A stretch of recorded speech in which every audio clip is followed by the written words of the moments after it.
बिस्मिल्लाहिर्रहमानिर्रहीम। अहमद शेर मुअल्लिम उर्दू एक नए लेक्चर के साथ आपकी खिदमत में हाजिर है। अज़ीज़ तलबा व तालिबात, आज का जो हमारा लेक्चर है ये साल दोयम की इकबाल की गज़ल नंबर 2 पर मुश्तमिल है। इसका एक हिस्सा मैं करवा चुका हूँ जिसमें 3 पहले अशार की तशरीह की गई थी। इस हिस्से में हम बाकी अशार की तशरीह करेंगे। तो शुरू करते हैं। शेर नंबर 4 से जो है इस लेक्चर का आगाज़ किया करते हैं।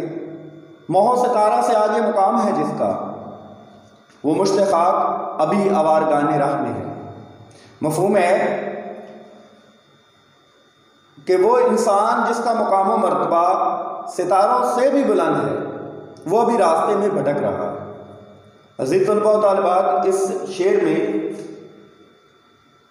जो तशरीह तलब नुक्ता है वो है इंसानी अज़मत का इजहार।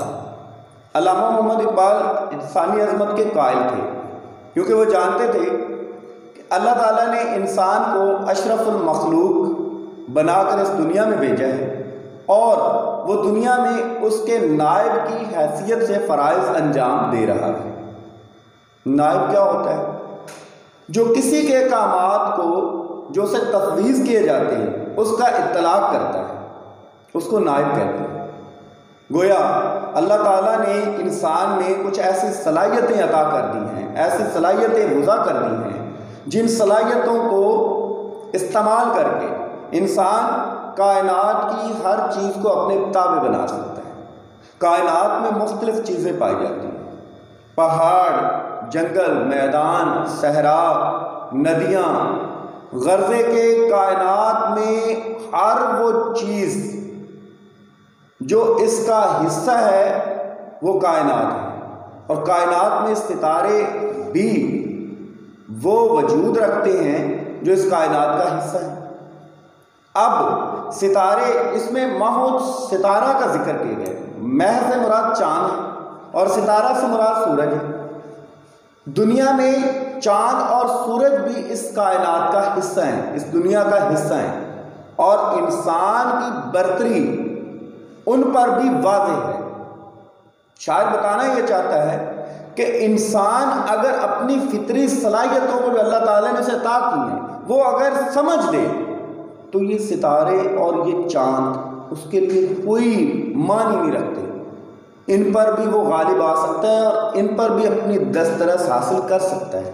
बल्कि वो कहते हैं कि सितारों से आगे जहाँ और भी हैं, अभी इश्क के इम्तहान और भी हैं।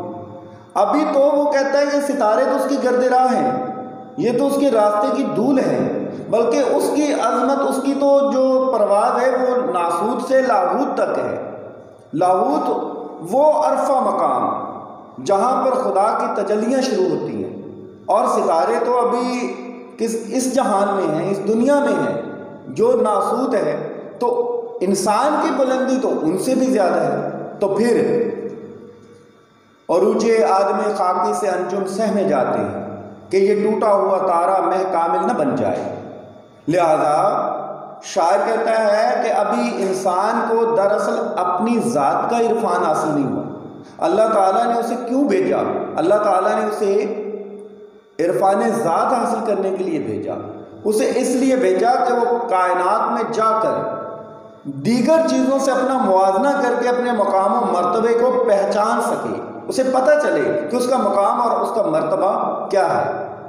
लेकिन इंसान इस दुनिया में आकर, मादा दुनिया में आकर, वो मादियत परस्ती के जो है मादियत परस्ती में वो मुब्तला हो गई।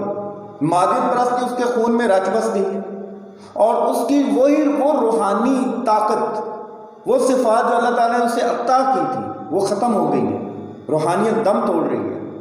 अल्लाह ताला ने इंसान के सर पर अज़मत का ताज रखा, लेकिन उसने अपने ही करतूत से अपनी अज़मत को गवा दिया। इसीलिए अल्लामा इकबाल अभी बता रहे हैं कि इंसान को अपनी अज़मत का इदराक करना चाहिए, उसको समझना चाहिए कि वो इस कायनात में एक अजीम हस्ती के रूप में जलवागर है, और ऐसी हस्ती जो फितरत के गनाम पर दावा बोलकर उसको अपने ताबे बना सकती है। लेकिन आज का इंसान क्या है? आज का इंसान अखलाकी और रूहानी गिरावट में पड़ चुका है, और वो मकसद हयात जो अल्लाह ताला ने उसे अता किया हुआ था उससे वो गाफिल हो चुका है। इसलिए इकबाल कहते हैं कि ऐ वो इंसान जिसकी अज़मत और रिफ़त सितारों से बुलंद थी, अभी तक उसको उसकी अज़मत और रिफ़त का पता ही नहीं चला। वो भटका हुआ है, वो भूला हुआ है, उसे नहीं पता, वो गाफिल है। यानी इंसान की गफलत पर इकबाल अफसोस का इज़हार कर रहे हैं कि अगर वो जान लेना, अपनी अहमियत को समझ ले, अपनी ज़ात से जो है वो खुद शनासी पैदा कर ले, उसको अपनी ज़ात से मार्फत हासिल हो जाए, अपनी ज़ात की मार्फत हासिल हो जाए, तो उसे पता चले कि कायनात में उसका मुकाम व मर्तबा क्या है। अगला शेर है, खबर मिली है खुदायाने बहरोबर से मुझे, फरंगे रह गुज़र सैले बेपनाह में है। मुझे पानी और खुश्की के कारकुनान से खबर मिली है कि मगरबी कौम एक बहुत बड़े सैलाब की जद में आने वाली है। अल्लामा मोहम्मद इकबाल इस शेर में अहले यूरोप की बेरारवी को तनकीद का निशाना बना रहे हैं। अल्लामा इकबाल ने 3 साल तक यूरोप में असूल तालीम के लिए यूरोप में मुकीम रहे, और 3 सालों में उन्होंने न सिर्फ मगरबी तहजीब को करीब से देखा, बल्कि उसका बड़ी अमीक नज़री से मुतालिया भी किया, और इस नतीजे पर पहुँचे कि ये तहजीब यूरोपीय अक़वाम की तबाही का बायस होगी। मगरबी तहजीब का तुंदो तेज सैलाब मगरबी अक़वाम को बहा कर ले जाएगा। मगरबी तहजीब हयासोज और किरदार कश है। आज़ाद ख्याली, आज़ाद रवी, अखलाक की बाख्तगी और बेरारवी जैसी इंसानियत सोज बुराइयाँ मगरबी तहजीब का हिस्सा बन चुकी हैं। मगरबी तहजीब दरअसल कल्बो नज़र का फसाद है। फसाद कल्बो नज़र है फ़रंग की तहजीब, रूह इस मदनीयत की रह सकी ना आफीफ, रहे ना रूह में पाकीज़गी तो है ना पैर, ज़मीरे पाको ख्याल बुलंदो ज़ौक़े लतीफ़। अल्लामा मोहम्मद इकबाल ने देखा कि मगरबी तहजीब अखलाक से आरी हो चुकी है और मादियत परस्ती और उसमें उरूज हासिल कर चुकी है, जिससे मगरबी तहजीब का हर बाशिंदा खुद गर्ज, हवस परस्त और नफ्स परस्त बनता जा रहा है। इंसानी हमदर्दी और खैरखाई के जो लतीफ़ जज्बात होने चाहिए थे वो दम तोड़ रहे हैं। मगरबी तहजीब का ज़ाहिर रोशन और बातन तारीक तर है।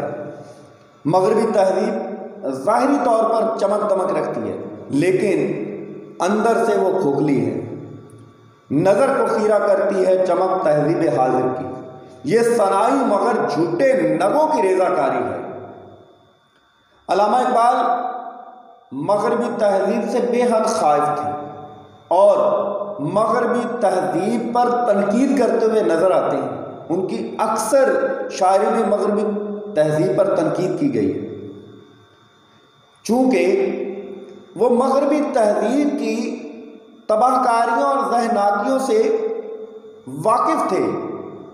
इसीलिए वो बता रहे हैं कि जो मगरबी कौम का हाल है, जिस तरह से वो अखलाकी गिरावट का शिकार हो चुकी है और जिस तरह से वो बेरारवी इख्तियार कर चुकी है, आन करीब वो अज़ाब इलाही में गिरफ्तार होने वाली है। क्योंकि कुरान मजीद में ऐसी कई कौमें गुजरी जो अल्लाह ताला के अहकामात को ना मानती थी, और इसी रूगर्दानी की बदौलत अल्लाह ताला ने उन पर अपना अज़ाब भेजकर उनको नेस्तो नाबूद कर दिया।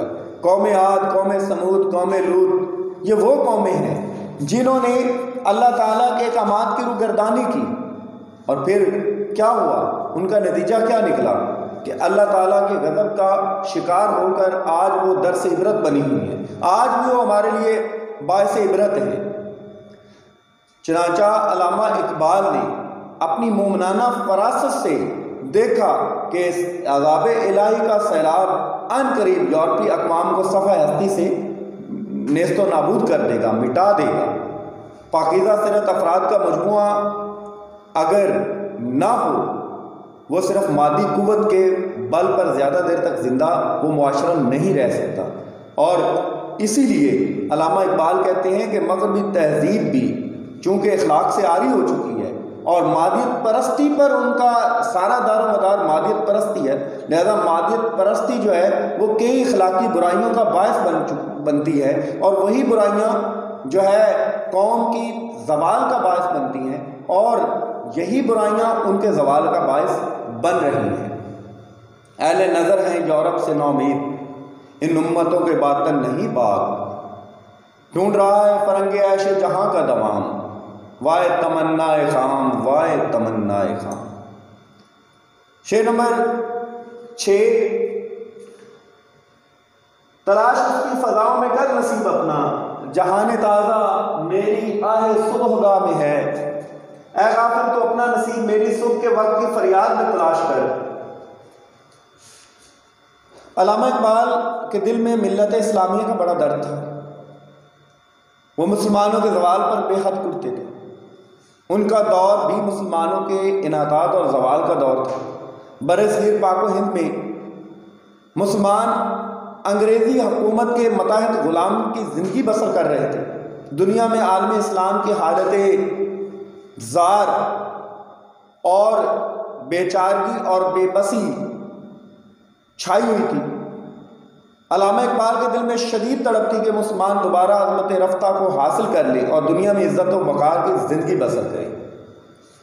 उन्होंने अपनी शायरी को इसी मकसद के लिए इस्तेमाल किया। वो अज़मत रफ्ता के कायल थे और मुसलमानों को अज़मत रफ्ता का कायल बनाना चाहते थे। अल्लामा इकबाल फरमाते हैं कि ऐ मुसलमान, जहाने ताज़ा रात के पिछले पहर में मेरी फरियाद में पोशीदा है। पिछली रात मैं अल्लाह ताला के हुजूर जो फरियाद करता हूँ और आंसू बहाता हूँ, तो उस गिरियाज़ारी में ही तेरा नसीब पोशीदा है। यानी अल्लाह ताला से लौ लगाकर उसके हुजूर गिड़गिड़ा कर दुआ करने से तेरा मुकद्दर संवर सकता है, और मैं तेरे मुकद्दर के संवरने की दुआएं करता हूँ। अल्लामा मोहम्मद इकबाल जो है ना, ये एक सुबखेज़ इंसान थे, ये तहज्जुद गुजार इंसान थे, ज़ाहिद व आबिद इंसान थे, तहज्जुद गुजार थे, नमाज फ़जर अदा करके अल्लाह ताला से गिड़गिड़ा कर दुआएं मांगते थे, और इनकी दुआ में एक तड़प होती थी। वही तड़प शायरी की सूरत में इनकी नज़मों में, इनकी शायरी में नज़र आती है। वो अल्फाज जो ये मुसलमानों के लिए जो जज्बात रखते थे, वही जज्बात इनकी दुआओं में होते थे, और वही जज्बात इनकी शायरी में पाए जाते हैं। अल्लामा मोहम्मद इकबाल दरअसल बताना ये चाहते हैं कि ऐ मुसलमान, जिस तरह मैं तड़प कर तेरी कामयाबी और कामरानी के लिए दुआएं करता हूँ, तू भी इतनी अगर तड़प पैदा कर ले और मेरी तरह से सुबह के वक्त सुबह बेदार हो बनकर अल्लाह ताला से दुआ मांग, तो वो अज़मत जो तुझे पहले हासिल थी, अल्लाह ताला फिर से वो अज़मत तुझे अता कर दे। सुबह का वक्त अल्लाह ताला के करम व फजल का वक्त होता है। उस वक्त अल्लाह ताला अपनी रहमतों का नज़ूल कर रहा होता है, और उसकी रहमतें ठाठे मार रही होती है। वो ख़ुद पुकार पुकार कर कह रहा होता है कि है कोई मेरी रहमतों का तलबगार जो मुझसे मेरी रहमतें तलब करे। उस असना में जो लोग, वो खुश नसीब लोग जो उसकी रहमत, उसकी नवीद सुन लेते हैं, वो दामन भर भर के जो है रहमतें हासिल करते हैं, और जो नसीब के मारे, किस्मत के मारे सोए रहते हैं, वो उन रहमतों से महरूम रह जाते हैं। अल्लामा मोहम्मद इकबाल दरअसल बताना ये चाहते हैं कि ऐ मुसलमान, अल्लाह ताला से अपना रिश्ता मजबूत कर ले और अपने अंदर ईमान मुहक्कम पैदा कर ले, तवक्कल इख्तियार कर ले, और अल्लाह से जो वो मांग जो तेरे आबाओ अजदाद मांगा करते थे, वो फजीलत मांगते थे, वो अल्लाह ताला से मदद मांगते थे, और अल्लाह ताला से मदद मांगते थे तो उनकी फजीलत, उनका मकाम व मर्तबा पूरी दुनिया पर छाया हुआ था। लिहाजा शायर कहता है कि ऐ मुसलमान, इश्क की कुव्वत के बगैर हालात नहीं बदल सकते। इसलिए अल्लामा मोहम्मद इकबाल जो हैं वो बताना ये चाहते हैं कि ऐ मुसलमान, तड़प कर अल्लाह से अपनी इस्तदा कर, तो वो हासिल कर लेगा जो तेरा नसीब है। यानी अगर तो अल्लाह ताला से अपने ताल्लुक़ को मजबूत कर लेगा तो जो तू चाहेगा, जो अज़मत तुझे पहले हासिल थी, वही अज़मत तुझे आज भी हासिल हो जाएगी। अल्लामा इकबाल मुसलमानों को सुए हरम ले जाना चाहते हैं, मुसलमानों के इस्लाम से वाबस्तगी के मुतमन्नी हैं, और हमारे असलाफ को इस्लाम से जो अक़ीदत थी वही अक़ीदत वो आज के मुसलमान में देखना चाहती हैं। लिहाजा उसी अक़ीदत की बदौलत हमारे आबाओ अजदाद ने इस पूरी दुनिया को फ़तह किया, और वही अक़ीदत हमें भी इस पूरी दुनिया पर गालिब बना सकती है। और इकबाल भी मुसलमान को इस पूरे आलम पर गालिब देखना चाहते हैं। आखिरी शेर, मेरे कुतू को गनीमत समझ के ऐ बादए नाब, ना मदरसे में है बाकी ना खानकाह में है। ऐ गाफिल मुसलमान, मेरे नज़रियात ही तेरी तस्कीन का सामान है, जिन्हें मदरसा और खानकाह देने से कासिर है। अल्लामा इकबाल फरमाते हैं कि ऐ मुसलमान, तू मेरी शायरी को गनीमत जान कि मैंने अपने कलाम में जो कुरानी हक़ाइक़ व मारिफ़ बयान किए हैं वो ना मदरसों में हैं और ना ही खानकाहों में मिलते हैं। अल्लामा मोहम्मद इकबाल मौजूदा दरसगाहों और खानकाहों को हदफ तनकीद बनाते हैं। इस शेर की तशरीह की वजाहत के लिए सबसे पहले हमें तालीमी नुक्ता नज़र को, तालीमी मसले को समझना होगा, क्योंकि अल्लामा मोहम्मद इकबाल ने इस शेर में नाक़िस तालीमी निज़ाम पर जो है वो तनकीद की है। मसला तालीम क्या है? तालीम का मसला ज़ाहिरी तौर पर आसान और सादा नज़र आता है, मगर असल में ये नहायत पेचीदा और मुरक्कब है। सिलसिला फ़िक्र अमल और इसकी पेचीदगी ही इसकी दिलचस्पी का ज़रिया भी है।